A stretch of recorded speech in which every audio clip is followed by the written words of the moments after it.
আসসালামু আলাইকুম। আমি পলি। আমি আপনাদের এখন একটি গল্প পড়ে শোনাচ্ছি। গল্পের নাম প্রিয় বেগম। লিখেছেন প্রিমা ফার্নাস চৌধুরী। পর্ব তৃতীয় পরিচ্ছেদে 10 থেকে 12 একসাথে পড়ে শোনাচ্ছি। সকালবেলা সবাই একসাথে সদর কক্ষে বসে সকালের নাস্তা খেতে বসেছে। সুলেমান মাহমুদের পাশে বসে আলিজা পরোটা খাচ্ছে। সোয়াইব সৌরভকে ডাকতে গিয়েছে।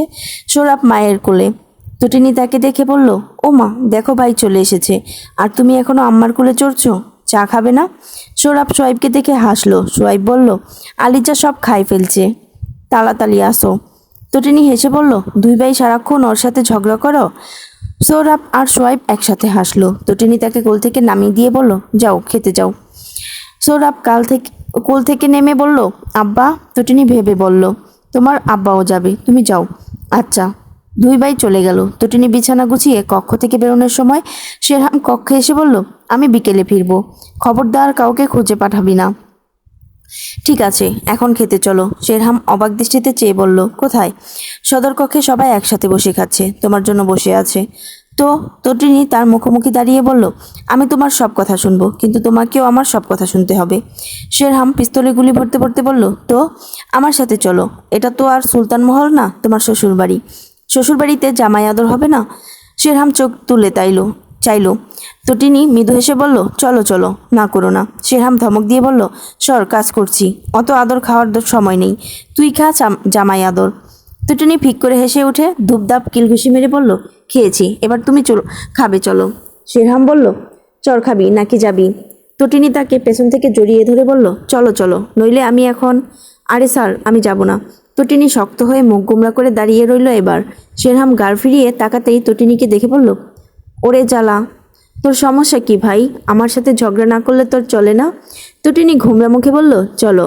শেরহাম কোমরে দুহাত রেখে ঊর্ধ্বশ্বাস ফেলে বলল, উফ। তটিনী হেসে তার বুকে ঝাঁপিয়ে পড়ল। শেরহাম দুপা পিছিয়ে গিয়ে বলল, নাটকবাজ। তটিনী মুখ তুলে তাকিয়ে বলল, হ্যাঁ হ্যাঁ, তাও চলো, বউ আদর অনেক খেয়েছো, জামাই আদর খাবে, চলো। বলেই শেরহামের হাত ধরে টানতে টানতে কক্ষ থেকে বের করে আনলো। সদর কক্ষে তাকে দেখে সকলেই উৎসুক দৃষ্টিতে তাকালো। শেজাদ গলা বাড়িয়ে বলল, ভাইজান কোথায়? শানা বসা থেকে দাঁড়াতে যাচ্ছিল নিজেই শেরহামকে ডেকে আনবে বলে, কিন্তু তার আগেই মন্থর গতিতে তটিনীর পেছনে হেঁটে এলো শেরহাম। সৌরভ তাকে দেখামাত্র ডেকে উঠল, আমাল আব্বা।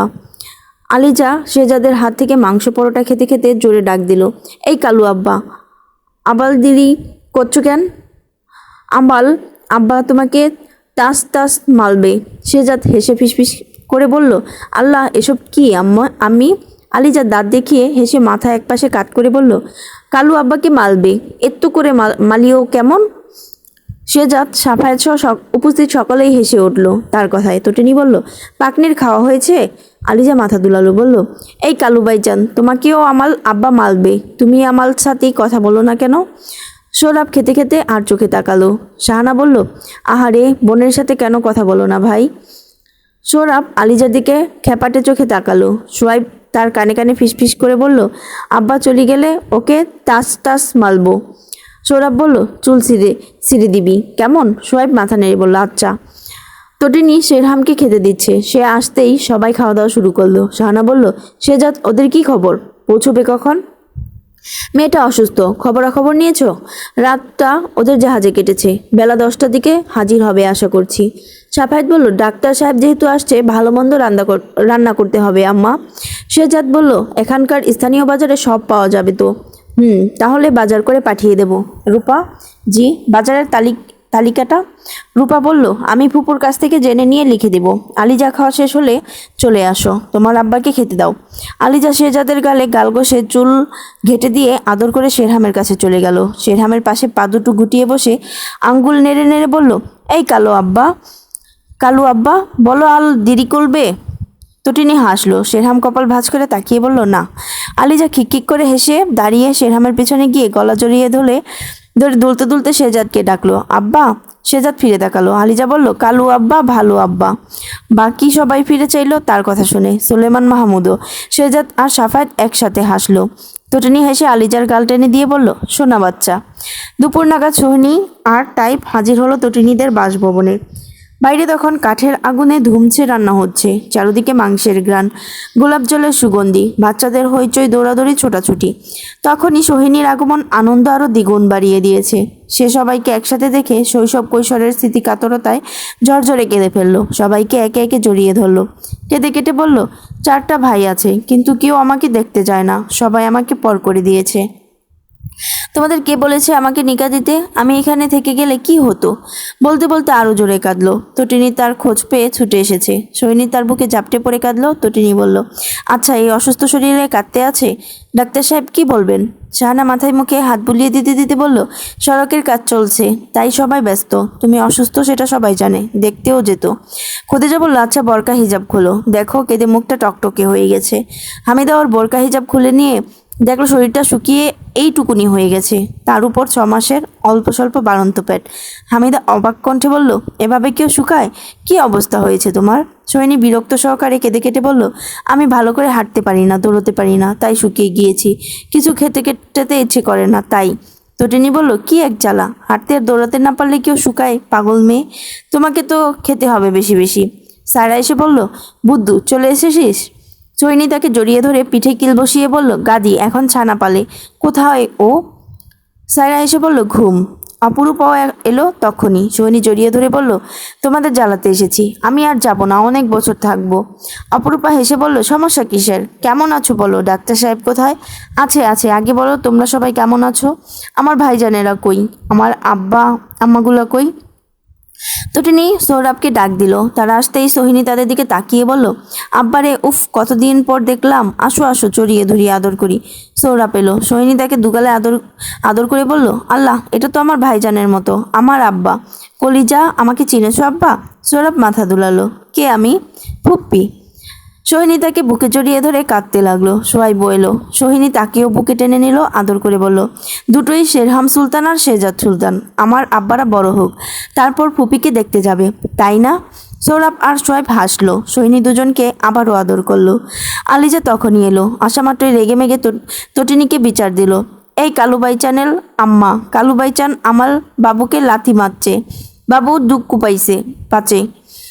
সোহিনী দেখলো পুতুলটার কোলে আরও একটা ছোট কাপড়ের বানানো পুতুল। সোহিনী ফিক করে হেসে ডাকলো, পাখি, এই পাখি, টুনটুনি পাখিটা, আসো আসো, বলেই টেনে এনে গালে গালে ঠেসে চুমু দিল। আলিজা রেগে মেগে তার পেটের দিকে আঙ্গুল তাক করে বলল, চুপ চুপ, তোমার পেট এত বলো কেন? এখানে টিং টিং আছে? অপরূপা কপাল চাপড়ালো। উপস্থিত সকলেই হু হু করে হেসে উঠল তার কথায়। সোহিনী তার পেটে গুঁতো দিয়ে বলল, টিং টিং তো টুনটুনির পেটে। জয়পুরের বাজার দেখতে গিয়েছিল শেরহাম। ফিরতে ফিরতে বেলা গড়িয়ে গিয়েছে।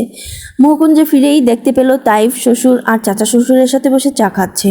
শেরহামকে দেখা মাত্র সে বসা থেকে দাঁড়িয়ে পড়ল। নিজ দায়িত্বে এগিয়ে গিয়ে হাতে হাত মিলিয়ে জড়িয়ে ধরে বলল, আপনার অপেক্ষায় ছিলাম ভাইজান, কেমন আছেন? শেরহাম বাবা চাচার দিকে এক ঝলক তাকালো, তারপর মৃদু হেসে উত্তর দিল, ভালো। তোমাদের কি অবস্থা? আমরা ভালোই। আপনি কোথাও গিয়েছিলেন বোধ হয়? হ্যাঁ, একটু বাজারের দিকে গিয়েছিলাম। আচ্ছা, বসো, আমি আছি এখানে। জি। এইটুকুই। আর কোনো বাক্য ব্যয় না করে শেরহাম চলে গেল সেখান থেকে। যেতে যেতেই হঠাৎই শবনমের কক্ষ হতে ভেসে আসা সোহিনীর কণ্ঠস্বর শুনতে পেল সে। একটু থামতেই তার পথ আটকে দাঁড়ালো আলিজা, কুলে তার পুতুলটি। শেরহামকে দেখা মাত্র কপাল ভাঁজ করে বলল, এই কালু আব্বা, আঙুল কোথায়? শেরহাম বলল, আজ তো আনিনি, কি হবে এখন? কান ধরলো, তাপল গালে টাচ টাচ মালো। শেরহাম বলল, আমি? আলিজা উপর নিচ মাথা দুলিয়ে বলল, শেরহাম চোখ শুরু করে বলল, কে শিখিয়েছে এসব? দাদু। তুমি কানে ধরে নিজের গালে নিজেই ঠাস ঠাস মেরেছো কখনো? আলিজা আঙ্গুল তুলে বলল, চুপ চুপ, আমাকে আর ডুক্কু দিলে আমাল আব্বাকে বলি দিব। শেরহাম বলল, আচ্ছা বাবা, ঠিক আছে, আমি যাই। আলিজা তার পথরুদ্ধ করে বলল, না, কুলে। শেরহাম তাকে কুলে তুলে নিল। আলিজা তার পুতুলকে দেখিয়ে বলল, বাবুকে কুলে। শেরহাম তার হাত থেকে পুতুলটাও নিল। আলিজা হাসলো। কিছুক্ষণ থেমে বলল, এই কালু আব্বা, আমি কালু ভাইজান আর ভাইকে কামড় দিচ্ছি, বলেই দাঁত দেখিয়ে খিকখিক করে হাসলো। শেরহাম অবাক চোখে চেয়ে বলল, কি? আলিজা হাসতেই থাকলো। শেরহাম হাঁ হয়ে তাকাতেই কুল থেকে তড়িঘড়ি করে নেমে বউ দৌড় দিল। কিছু দূরে গিয়ে পিলারের পেছনে আড়াল হয়ে দাঁড়ালো। উকি দিয়ে ডাকলো, এই কালু আব্বা। শেরহাম তাকালো তখনই।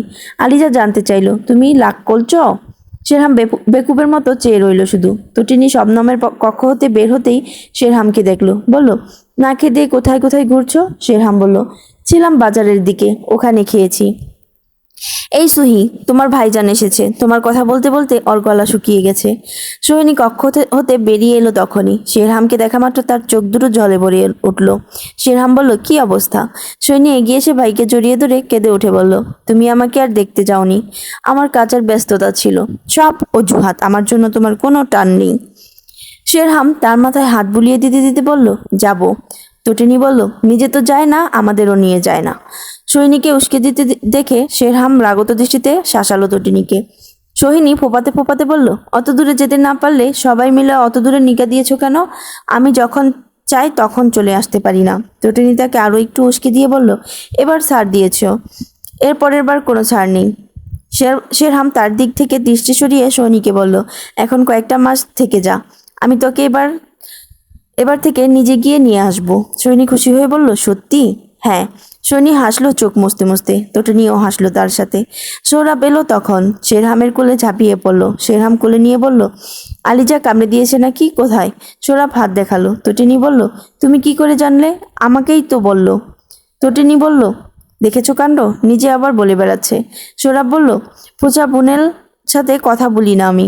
তটিনী বলল, সেজন্যই তো কামড় দিয়েছে, কথা বললে কি হয়?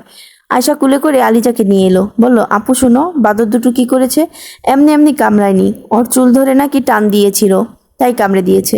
তটিনী অবাক চোখে সৌরভের দিকে তাকালো। সৌরভ শেরহামের কাঁধে মুখ লুকিয়ে নিল। তটিনী আলিজার গালে আদর করে বলল, উফ, কত বকা খেয়েছে আম্মুটা। আলিজা বলল, চুপ চুপ, কালু বাইজানকে মালো, এখন মালো। সবাই হেসে উঠল। তটিনী হাসতে হাসতে বলল, আচ্ছা মারবো। শেরহাম বলল, মারবো না, কি করবে তুমি? আলিজা চোখ রাঙিয়ে তাকালো, আঙ্গুল তুলে বলল, কালু আব্বা চুপ, দুষ্টুমি তুমি করছো কেন আবাল? আয়শা হাসতে হাসতে তার গালে ঠেসে চুমু খেয়ে নিয়ে যেতে যেতে হুমায়রাকে ডেকে বলল, এই হুমা, বুড়িকে নিয়ে যা তো। টুনু বিরক্তির সহিত উত্তর দিল, হ্যাতি বাসন মাঝে, ডাইকের না তো। আলিজা রেগে মেগে ডাকলো, এই আয়চা ফুপি। আয়েশা আয়েশা বলল, জি। আমি কালু বাইচানকে আবার কামড় দিব। আয়েশা বলল, ও মা, কেন? সোনা পাখি খুব ব্যথা পেয়েছে। আলিজা কাঁদো কাঁদো মুখ করে বলল, শেজাদ আর সাফায়াত বাজার করে নিয়ে এসেছে টাটকা মাছ আর সদ্য জবাইকৃত হরিণের মাংস। সেগুলো সবাই মিলে কাটাকুটি ধোয়া বাছা করতে করতে আর ঘুরতে যাওয়ার কথা বলতেও পারেনি। বাজার থেকে ফিরে সিবান জানালো, পাহাড়িদের মেলা বসেছে, সে যাবে সৌরভ আর সোয়াইবকে নিয়ে। আয়শা শবনম ভেতরে ভেতরে ভীষণ উত্তেজিত মেলায় যাওয়ার জন্য, কিন্তু মুখ ফুটে কাউকে কিছু বলল না। আম্মা তাদেরকে ছাড়বে না যদি সাথে ভাইজানরা না যায়। সায়রা আর সোহিনীও যেতে ইচ্ছুক। সোহিনী তো প্রায় এক পায়ে খাড়া, যদিও সে জানে না সে যেতে পারবে কিনা, কিন্তু তারপরও সে মনে মনে আনন্দিত হলো এই ভেবে, বহুদিন পর মুক্ত আকাশের নিচে দাঁড়িয়ে সে আগের মতো ঘুরবে ফিরবে, মেলা দেখবে, কেনাকাটা করবে। উফ, কত মজা হবে। নিজের শরীরের অবস্থা না ভেবে সে খুশি মনে তাইফকে জানাতে চলে গেল সে কথা। তাইফ গল্পগুজব করছিল শ্বশুরদের সাথে, বাচ্চাদের সাথেও খুনসুটি করছিল। সুলতান মহলের মানুষগুলো তার অতি প্রিয়। মানুষগুলো সংস্পর্শে এলেই মন ভালো হতে বাধ্য। তার নিজেরই এই মহলটা ছেড়ে যেতে কেমন কেমন লাগে। সেখানে তাদের বাড়ির মেয়েটা যে সারাক্ষণ সারা মহল দাপিয়ে বেড়াতো, সেই মেয়েটা মহল ছেড়ে যেতে কেমন লাগে তা ভেবেই সারা পায় সে। অদ্ভুত মানুষের জীবন। সিবান এসে বলল, তাইব ভাইজান আপনাকে আপু ডাকছে, কিছু বলবে নাকি? তাইব শেরতাজ সাহেবের দিকে তাকাতেই উনি বললেন, চাও দেখে এসো কি বলছে। জি। তাইব সিবানের চুল ঘেটে দিয়ে বলল, শালাবাবু আমাকে রেখে ঘুরতে চলে যাবেন না কিন্তু? সিবান হেসে বলল, শেজাদ ভাইজানকে বলবো জামাইকে পালকিতে করে নিয়ে যেতে। সুলতান মহলের জামাই বলে কথা। হেসে ওঠে প্রস্থান করলো তাইফ। যেতে যেতে পথে আয়শা, সায়রা আর শবনমের সাথে দেখা হলো। তারা নম্র মুখে সালাম দিয়ে বলল, কেমন আছেন ভাইয়া? ভালো। তোমাদের কি অবস্থা? সায়রা বলল, আমরাও ভালো। সুহি বোধহয় ডাকছিল আপনাকে। হ্যাঁ, তাই যাচ্ছি। শাদি মোবারক শবনম। শবনম মিহিসরে উত্তর দিল, ধন্যবাদ। তাইব বলল, আয়শা কেউ? আয়শা ফিক করে হেসে উঠে বলল, আমি এখন নিকা করব না, বললেই হলো। তাই হেসে বলল, দেখা যাক। সবাই হাসলো। তাইফ তাদের সাথে কথা বলা শেষ করে সোহিনী আর তার জন্য বরাদ্দ কক্ষে প্রবেশ করার সাথে সাথে সোহিনী দ্রুত পদে এগিয়ে এলো। তাইফ বলল, আস্তে। ছুটাছুটি শুরু হয়ে গিয়েছে। সোহিনী হাস্যমুখে এগিয়ে এসে তার গলা জড়িয়ে ধরে আবদার করে বলল, আমাকে মেলায় নিয়ে যান দয়া করে, খুব খুব ইচ্ছে করছে। আব্বা ফুপু মা বেগম শুনলে ভীষণ বকা দেবেন, আপনি ওদের রাজি করিয়ে নেবেন। তাই স্ত্রীর এমন অদ্ভুত আবদার শুনে স্তম্ভিত, বলল অসম্ভব, এই অবস্থায় বাইরে যাওয়া যাবে না মোটেও, মেলায় তো নয়ই। সোহিনী তাকে ছেড়ে দিল পর মুহূর্তে, রাগে দুঃখে তার চোখ দুটো জ্বলছে। তাই বলল, আমি বুঝতে পারছি তোমার যেতে ইচ্ছে করছে, কিন্তু সোহিনী হাত দেখিয়ে থামিয়ে বলল, ব্যাস আর কিছু শুনতে চাই না, আমি যাব না আমি মেলা দেখতে। বলেই দপদপ পায়ে হেঁটে বেরোতে যাচ্ছিল। তাই হাত ধরে টেনে জড়িয়ে ধরে নিজের মুখোমুখি এনে দাঁড় করিয়ে নাকে নাক মিলিয়ে বলল, কসম, বাবু হয়ে যাওয়ার পর তোমাকে অনেক জায়গায় ঘুরতে নিয়ে যাব আমি, কথার হেরফের হবে না। সোহিনী হাতটা ছাড়িয়ে নিয়ে বলল, কোনো দরকার নেই সব সান্ত্বনা দেওয়ার, সব মিথ্যে সান্ত্বনা, আপনার কাছে কোনোদিন কোনো কিছুর আবদার করব না আমি। বলেই ফুপিয়ে কেঁদে উঠে বেরিয়ে গেল। তাইপ চকারান্ত শব্দ করে কক্ষ থেকে বেরিয়ে গেল। হামিদা সোহিনীকে ফোপাতে দেখে ছুটতে ছুটতে এলো, বলল, ওর আবার কি হয়েছে তাইফ, চোখ মুখের তো বেহাল দশা। তাইপ বলল, আপনাদের মেয়ে অদ্ভুত আবদার করছে, ও মেলায় যেতে চায়। এই অবস্থায় মেলায় যাওয়াটা ওর জন্য নিরাপদ নয়। তাছাড়া ফুপু আব্বা বলছিলেন এখানকার মেলায় নাকি অনেক সন্ত্রাস হামলা হয়। আপনাদের মেয়েকে একটু বুঝান, দিনের বেলা হলে মানতে পারতাম, কিন্তু রাতের বেলা নিজের শরীরের কথাও তো ভাবতে হবে। আম্মা কিছুতেই ওকে আসতে দিতে চায়নি ওর অসাবধানতার কারণে। হামিদা বলল, আচ্ছা আমরা বুঝিয়ে বলছি, দেখি কি করা যায়। হামিদা রসাইঘরের দিকে সবটা বলতেই শাহানা সৈনিকে ধমকে বলল, মায়েদের এত অসতর্ক হলে চলে না সুহি, ঘোরাফেরা করার অনেক সুযোগ আসবে। তাইফের কথা অবাধ্য হবে না, ও তোমার ভালোই চায়, আজব মেয়ে। খুদেজা হামিদা তাকে বুঝালো, কিন্তু সোহিনী হ্যাঁ না কিছুই বলল না। অপরূপা তাকে সান্ত্বনা দিয়ে গেল। সোহিনী ভেবেছে তটিনী অন্তত তার পক্ষ নেবে, কিন্তু সে শোনা মাত্রই বলল, কোনো দরকার নেই ওখানে যাওয়ার। সোহিনী বলল, তুমিও এমন বলছো? তো কি, এখন তোমার কথা সবাইকে শুনতে হবে? তোমাদের দুই ভাই বোনের এই এক অভ্যাস, নিজেরা যা ভালো মনে করো তাই। সৈনী চেঁচিয়ে বলল, তুমি আমার ভাইজানকে টেনে কথা বলছো কেন? তোমার ভাইজানও কম না, তুমিও না, দুজনেই ঘাটতেরা জেদি। সৈনী রসাইঘর থেকে বের হয়ে গেল হনহনিয়ে। নাক টানতে টানতে কক্ষের দিকে যাওয়ার পথে শেরহাম তাকে ডাকলো। তাকে দেখে ডাকলো, কিরে কাঁদছিস কেন? সৈনী হঠাৎই চমকালো, ঘাড় ফিরাতেই ভাইজানকে দেখে চোখ দুটো চকচক করে উঠল। ছুটে গিয়ে বলল, ভাইজান আমাকে মেলায় নিয়ে যাও, আমি মেলা দেখবো, আমাকে নিয়ে যাও। শেরহাম হাঁ করে চেয়ে রইল। পেছন পেছন তটিনী, শাহানা, হামিদা সকলেই এসে দাঁড়ালো। শাহানা বলল, ও অসুস্থ, তাইফ ওকে যেতে দিতে চাচ্ছে না, তুমি বোঝাও তোমার বোনকে। সোহিনী শেরহামের মুখের দিকে উত্তরের অপেক্ষায় চেয়ে রইল, ফুপাচ্ছে এখনো। শেরহাম বলল, আমি নিয়ে যাব তোকে। উপস্থিত সকলেই হতভম্ব, হাঁ করে চেয়ে রইল দুই ভাই বোনের দিকে। সোহিনী খুশিতে ভাইজানকে জড়িয়ে ধরে বলল, আমার ভাইজান। শবনম আয়শা দুজনেই হাসলো। শাহানা রেগে তাকাতেই শবনম আর আয়শা চুপসে গেল। সায়রা বলল, ওদের ভাইজানকে ওরা রাজি করিয়ে নিয়েছে, ফুপু আব্বাও সায় দিয়েছেন। শাহানা বলল, কি? তটিনী বলল, তো আমি বাদ যাব কেন? আমিও যাব, অবশ্যই যাব। সোহিনী বলল, ভাইজান বলছে তোমাকে নিয়ে যাবে না। তটিনী শেরহামের দিকে তাকালো, তখনই বলল, তোর ভাইজানের বাপ নিয়ে যাবে। সকলে হি করে হেসে উঠল। আলিজা দৌড়ে দৌড়ে এলো হুমায়রার সাথে। তটিনী তাকে ধরে দু তিনটে চুমু দিয়ে বলল, এই বুড়ি, তুইও যাবি? আলিজা বলল, হুম। তটিনী তাকে ঘুরিয়ে বলল, আমরা সবাই যাব। আলিজা হাসতে লাগলো। অপরূপা আলিজার চুল আশ্রে দিয়ে একটা সাদা ফ্রক পরিয়ে দিল, পায়ে জুতো পরিয়ে দিয়ে বলল, যান, ফুপিরা তৈরি হয়েছে কিনা দেখে আসুন, আম্মা চুল বাঁধবো। খবরদার দৌড়াবেন না, হোঁচট খেয়ে কান্নাকাটি করলে কেউ আপনাকে মেলায় নিয়ে যাবে না। আলিজা মাথা নাড়ালো। অপরূপার গালের সাথে গাল চেপে আদর খেয়ে বেরিয়ে গেল। বেরোনোর সাথে সাথে শেজাদকে দেখে কিচিরমিচির শব্দ করে হেসে খেলে কথা বলে চলে গেল ফুপিদের কাছে। শেজাদ কক্ষে প্রবেশ করার সাথে সাথে অপরূপা ওড়না টেনে মাথা রাখলো। অপরূপা তাকে দেখে অপ্রস্তুত হেসে ওড়নাটা রেখে দিয়ে বলল, অন্য কেউ ভেবেছি। শেজাদ তার লাল শাল বের করতে করতে বলল, সবাইকে তাড়াতাড়ি বের হতে বলো। অপরূপা দ্রুত চুল আঁচড়াতে আঁচড়াতে বলল, হ্যাঁ বলছি, আমি নিজেও এখনো তৈরি হইনি। বাবুরা সিবানের সাথে বেরিয়ে পড়েছে, ওদের খুঁজে নেবেন আগে। অপরূপা আলিজা, সোয়াইব আর শেজাদের বদলে রাখা কাপড়গুলো বালতিতে জমিয়ে রেখে বিছানার উপর ছড়িয়ে ছিটিয়ে থাকা কাপড়গুলো সরিয়ে নিয়ে আয়নার সামনে দাঁড়ালো হিজাব পরার জন্য। শেজাদ তার পেছনে দাঁড়িয়ে চুলে হাত চালিয়ে চুলগুলি ঠিকঠাক করে নিতে নিতে বলল, আমার চিরুনিটা কোথায়? অপরূপা খুঁজে দিল। শেজাদ চুলে চিরুনি চালাতেই আয়নায় দেখলো অপরূপা হাসছে। সে ভুরু কুঁচকালো। অপরূপা হেসে ফেলল এবার সশব্দে। সামনে ফেরার পূর্বেই সেজাতের দুহাত তাকে বেষ্টন করে গাড়ে মুখ গুজতেই অপরূপা কুঁকড়ে উঠল। সেজাত বলল, হাসলে কেন? অপরূপা সামনে ফিরে তার চুলগুলো এলোমেলো করে দিতে দিতে বলল, আপনাকে এরকম এলোমেলো চুলে দেখতে ভালো লাগে। সেজাত কপাল কুঞ্চিত করে বলল, এটা কোনো কথা হলো? অপরূপা তার চুলগুলো এলোমেলো করে দিয়ে বুকের দুপাশে হাত ঠেকিয়ে মুখ বাড়িয়ে বলল, হলো হলো, আপনাকে এভাবে দেখতে ভীষণ ভালো লাগে। খুবই নিকটে থাকায় সেজাত তার গালটা অপরূপার গালে ঘষে বলল, যথা আজ্ঞা। অপরূপা চোখ খিচিয়ে বন্ধ করে বলল, আমার গালটা ছিঁড়ে দেওয়ার প্রস্তুতি নিচ্ছেন বুঝতে পারছি। উফ, কি ধারালো! সেজাত গালে গাল ঘষে চুল সরিয়ে শক্তপোক্ত চুম্বন দিয়ে বলল, আমি অসুখ, আমি জড়িবুটি। অপরূপা হেসে তাকে জড়িয়ে ধরলো বুকের সাথে লেপটে। থুতনিটা বুকে ঠেকিয়ে মুখ তুলে চেয়ে বলল, আপনি একটা পাগল। এই উপাধিই বা কজন পায়? অপরূপা মৃদু হেসে বুকের মাথা ফেলে রাখলো। সেজাত শক্ত হাতে জড়িয়ে ধরে মাথায় থুতনি ঠেকালো। তাদের প্রগাঢ় অনুভবের মুহূর্ত ভাটা পড়ল আলিজার চেঁচামেচিতে। চেঁচিয়ে উঠে কান্না করে তখনই কক্ষে এলো সে। অপরূপা মাথা তুলল সেজাতের বুক থেকে। সেজাত বলল, কি হলো? আলিজা হাঁ করে গাল ছেড়ে কাঁদতে কাঁদতে বলল, কালু বাইজান আর কালু বাইজানের বন্ধু চলে গেছে। সেজাত তাকে কুলে তুলে দুগালে চুমু দিয়ে বলল, তাতে কি, আমরা তো এখন যাচ্ছি। আলিজা কাঁদতেই লাগলো। সেজাত তাকে কুলে নিয়ে বেরিয়ে পড়ল। সায়রা সৈনীদের ডেকে বলল, এই দেখো, সবার আগে আলিজা বুড়ি তৈরি। তোমাদের সবাইকে রেখে ও চলে যাচ্ছে। সবাইকে টাটা দেন আম্মি। আলিজা কাঁদতে কাঁদতে হাত নেড়ে বলল, টাটা পুপ্পি, তোমাদের রাখি চলে যাচ্ছি। সেজাত হেসে উঠে তার গালে তুলতুলে গালটা ঠোঁট দ্বারা চেপে ধরে বলল, উফ উফ, কত কষ্ট তার। সাফায়েত, আমি বাইরে আছি, সবাইকে নিয়ে এসো। জি, আসছি ভাইজান। সাফায়েত দ্রুত পায়ে কক্ষে ঢুকলো। ড্রয়ার থেকে আতর বের করে সুগন্ধি ছড়িয়ে সায়রাকে ডেকে বলল, সায়রা কোথায় তুমি? তাড়াতাড়ি করো। সায়রা শব্দ করলো না। সাফায়েত ফের ডাকলো, এই সায়রা বানু, আপনি কোথায়?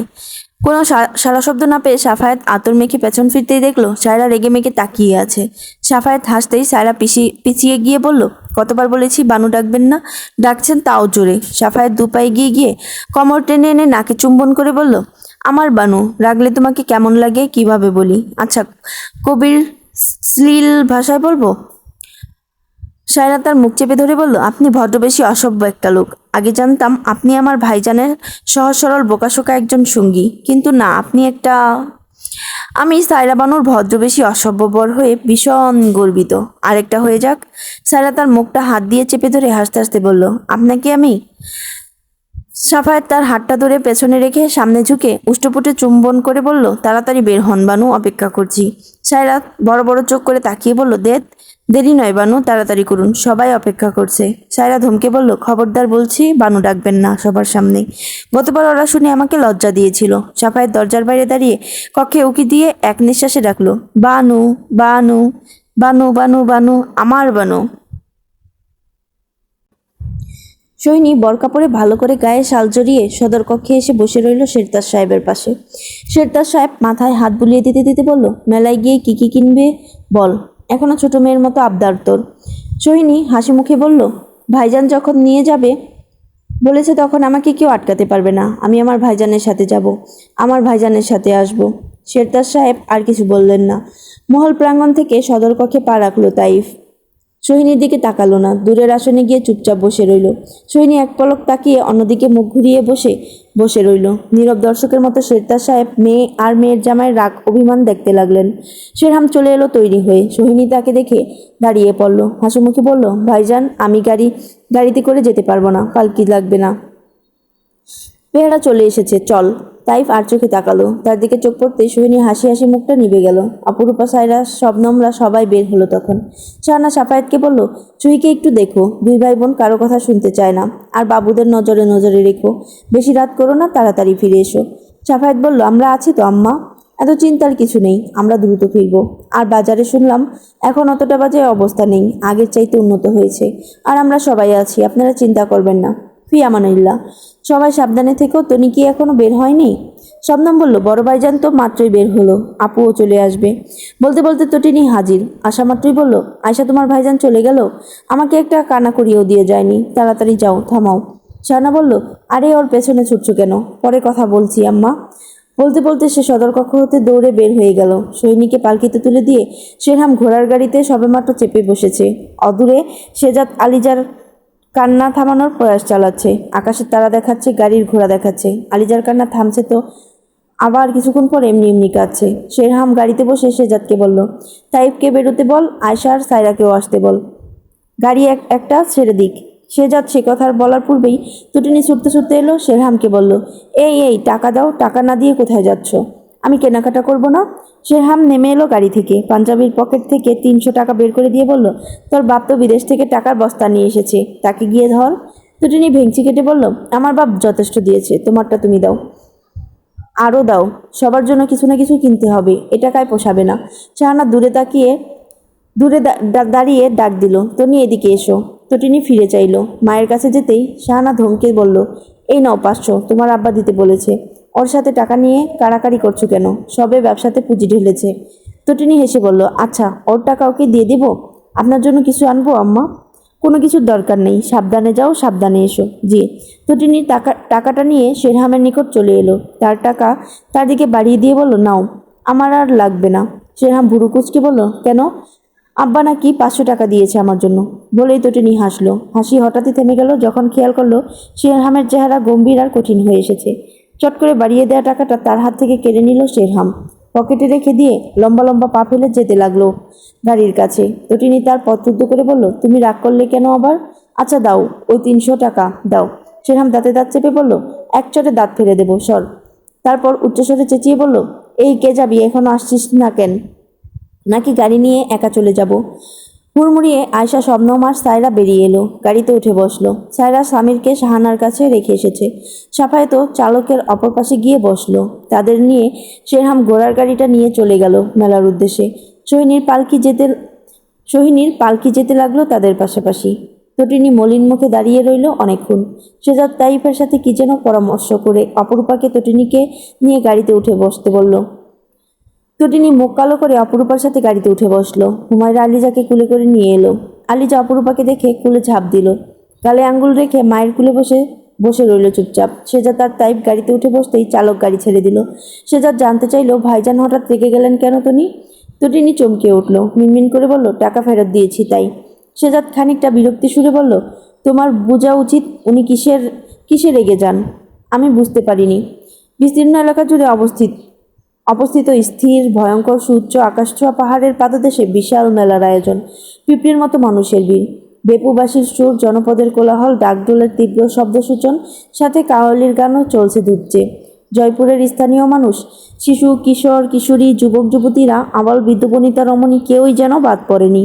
পাহাড়িরা তো রয়েছেই, বেশিরভাগই দোকানি পাহাড়ি মানুষ। পাহাড়ি ঐতিহ্যবাহী খাবার দাবার, পোশাক আশাক, তৈজসপত্র, মাটির হাঁড়ি পাতিল, বাচ্চাদের খেলনা, জুতো, চাদর, আরও অসংখ্য জিনিসপত্র বেচা কেনা হচ্ছে। সারি সারি দোকানের পসরা বসেছে। বাদুড়ের নাচ দেখাচ্ছে এক লোক, তাকে ঘিরে দাঁড়িয়ে অসংখ্য ছেলে পেলে। একপাশে মোরগ লড়াই, একদিকে রয়েছে সাপুড়ে। মেলার চমৎকার আয়োজন দেখে সোহিনীর আনন্দের শেষ নেই। শেরহামের পাশে দাঁড়িয়ে সে ডালমুট খেয়েই চলেছে। তার সাথে সায়রা, শবনম, সায়রাও আসে। ওরা ডালমুট খাবে বলেছে, তাই বোনদের কিনে দিয়ে সে সৌরভ আর সোয়াইবকে খুঁজে চলেছে। এত এত মানুষের মধ্যে কোথায় খুঁজবে তাদের? দূরের ঘাট থেকে জাহাজ, স্টিমারের শব্দ আসছে। শাসা বাতাসে পটপট করে উঠতে থাকা দোকান বাদার তেরপালের শব্দ। সবাই ভারী পোশাক পরেছে, তবুও গায়ের জড়ানো শাল এক জায়গায় স্থির হচ্ছে না।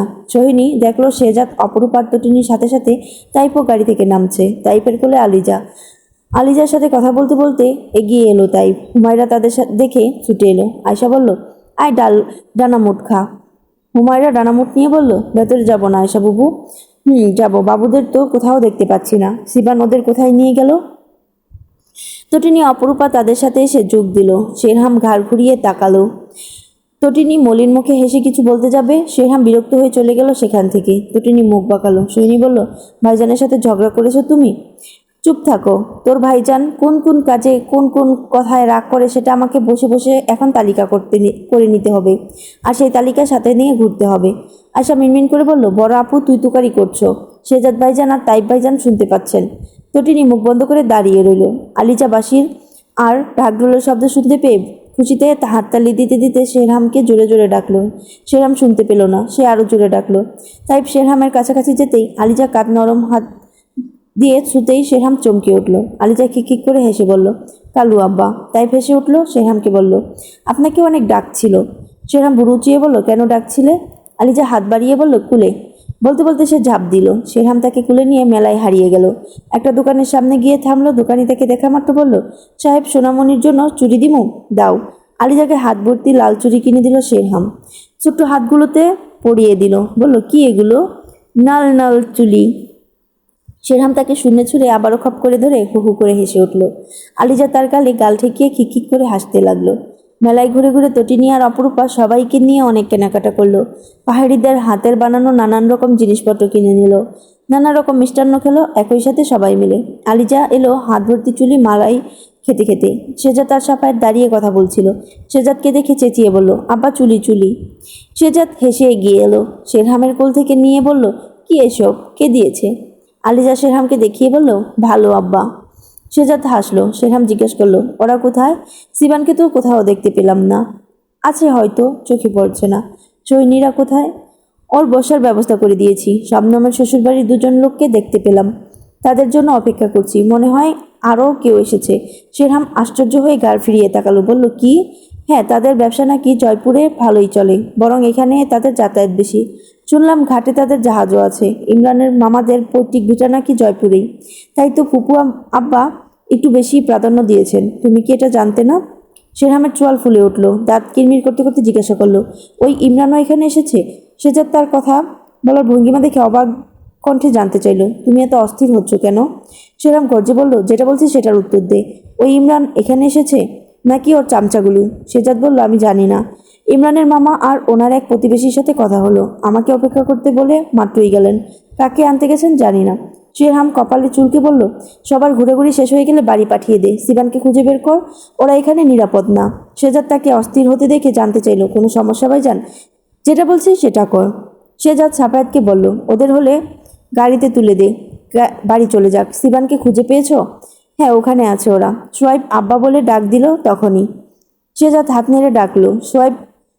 সৌরভ সোয়াইব দুজনে দৌড়াতে দৌড়াতে এলো। দুজনেই তাদের আব্বার পা জড়িয়ে ধরলো। শেরহাম সৌরভকে কুলে তুলে নিয়ে বলল, কোথায় গিয়েছো? খুঁজে পাচ্ছিলাম না। চাচ্চুর সাথে। শেজাদ সোয়াইবের গালে গালে লেগে থাকা গুঁড়া মুছে দিয়ে বলল, কী সব খাচ্ছে আল্লাহ জানে। যান, আম্মার কাছে যান। আর দৌড়াদৌড়ি নয়, সোজা বাড়ি। তাদের মুখ অন্ধকার হয়ে এলো। সাফায়েত নিয়ে গেল ওদের। শেরহাম সৈনীদের কাছে গিয়ে বলল, তোদের হলে বাড়ি যা। সুই পালকিতে উঠে পড়। সায়রা, আয়শা, শবনমকে নিয়ে গাড়ি যা। সায়রা বলল, কিন্তু? শেরহাম খেয়াল করলো শবনম নেই তাদের সাথে। কপাল কুঁচকে জিজ্ঞেস করলো, শবনম কোথায়? সায়রা আঙ্গুল দিয়ে দেখিয়ে দিল। শেরহাম সাথে সাথে চোখ ফেরাতেই যা দেখতে পেল তাতে সে হতভম্ব, স্তম্ভিত। ইমরানের স্পর্ধার সাহস দেখে সে বিস্ময়ের চরম পর্যায়ে। শবনমের সাথে কথা বলছে সে। পাশেই সুলেমান মাহমুদ দাঁড়ানো। বোরকা পরা 2-3টে মহিলাও আছেন, যারা শবনমের সাথে কথা বলছে। সায়রা বলল, ওর শ্বশুরবাড়ির লোক, ওর মামি শাশুড়ি আর নিজ শাশুড়ি। শেরহাম সাথে সাথে তটিনীর দিকে তাকালো। সে অসহায় চোখে চেয়ে রইল।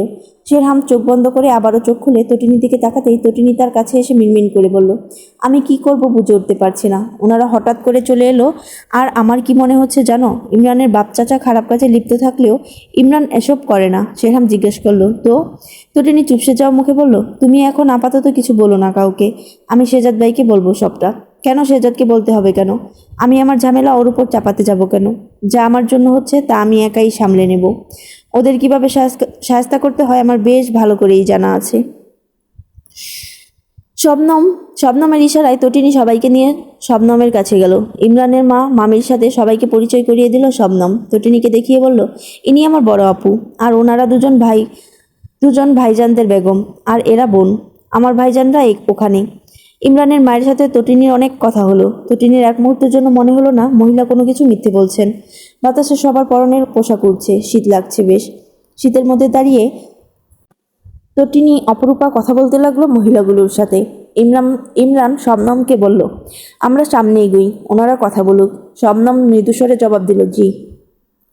ইমরান হাঁটতে হাঁটতে জানতে চাইল, একটা কথা বলবো, যদি কিছু মনে না করেন। জি বলুন। আমার খারাপ অতীত জেনেও কি আপনি আমাকে নিকাহ করতে রাজি হবেন? শবনম থমকে দাঁড়ালো। তাকে এভাবে থমকাতে দেখে ইমরান হেসে উঠল। হাসতে হাসতে বলল, ভয় পাবেন না, মজা করলাম। এরকম মজা করবেন না, দুঃখিত। আর কখনো করব না। আপনি দেখছি সত্যি সত্যি ভয় পেয়ে গেলেন। আরেকটা প্রশ্ন করব? জি। আপনার কোনো পছন্দের মানুষ ছিল? শবনম অনেকটা বড় একটা দীর্ঘশ্বাস লুকিয়ে বলল, কি যে বলেন? তার এবার শীত করছে বাতাসে। দুহাতে নিজের দুবাহু গুটিয়ে নিয়ে বলল, ঘাটের দিকে কেন যাচ্ছি? চলুন ফিরে যাই, এখানে বড্ড শীত। জি চলুন। তারা ফিরে আসার প্রস্তুতি নিয়ে পা বাড়াচ্ছিল, সবে তখনই জাহাজ থেকে একদল মুখোশ পরিহিত লোক এসে ঝাঁপিয়ে পড়ল ঘাটে। ঘাটে থাকা সমস্ত লোকদের উপর হইচই পড়ে গেল। তখনই ছোটাছুটি শুরু করলো সকলে। আচম্বিত অবিশ্বাস্য ঘটনায় সকলেই টাল সামলাতে না পেরে মুখ থুবড়ে পড়ল। তটিনী সায়রাদের গাড়িতে তুলে দিল। সৈনিকে পালকিতে তুলে দিয়ে গাড়ি ছেড়ে দিতে বলল শেরহাম। তটিনী সবাইকে গাড়িতে তুলে দিল, কিন্তু সে নিজে শবনমের জন্য উঠতে পারল না। ততক্ষণে ঘাটের কাছাকাছি যারা ছিল তারা সকলেই বন্দী। শেরহাম দূর থেকে ইমরানের উপর নজর রাখছিল, কিন্তু হঠাৎ তাকে আর দেখতে পাওয়া যাচ্ছে না। শবনমও নেই। মুহূর্তের মধ্যে গোলাগুলির বিকট শব্দে পরিস্থিতি ভয়ানক। রক্ষীরা হামলা করার পূর্বেই অনেকেই আটক করে জাহাজ ছেড়ে দিয়েছে জলদস্যুরা। তটিনী ধোঁয়ার মধ্যে কাশতে কাশতে চিৎকার দিয়ে ডাকলো, শবনম বোন, কোথায় তুমি? সুলেমান মাহমুদ দিশেহারা হয়ে পড়লেন। চোখে কিছুই দেখতে পাচ্ছেন না উনি। শেরহাম ভিড়ের মধ্যে থেকে তটিনীকে খুঁজতে লাগলো। লোকজনের ছোটাছুটিতে ধাক্কায় তটিনীর মুখ থুবড়ে পড়ল। শেরহাম তাকে দেখতে পেয়ে ছুটে এলো। তুলে নিতেই তটিনী হাউমাউ করে কেঁদে বলল, শবনমকে নিয়ে চলে গেছে ওরা। শেরহাম তাকে নিজের সাথে জড়িয়ে ধরে রেখে বলল, ওর কিছু হবে না। তটিনী কাঁদতে লাগলো। অন্যদিকে হাত পা আর মুখ বন্ধ বেঁধে জাহাজের এক কোণায় ফেলে রাখা শবনম ঘোঙ্গানো শুরু করলো একা নাগারে। তার সাথে অনেক মেয়েই বন্দি। শবনম ঘোঙ্গাতে ঘোঙ্গাতে একসময় মূর্ছা গেল বয়ে। জ্ঞান ফেরা মাত্রই দেখতে পেল সে জাহাজ নেই। চরের মতো একটা জায়গায় এনে ফেলা হয়েছে তাদের। অদূরেই একটা ভাঙা জাহাজ আটকানো আছে চরের উপর। মুখোশ পরা লোকগুলো অচিরচিত্রে হাঁটাহাঁটি করছে। এই ছিল প্রিয় বেগমের 10 থেকে 12 নম্বর পর্যন্ত সবগুলো পর্ব।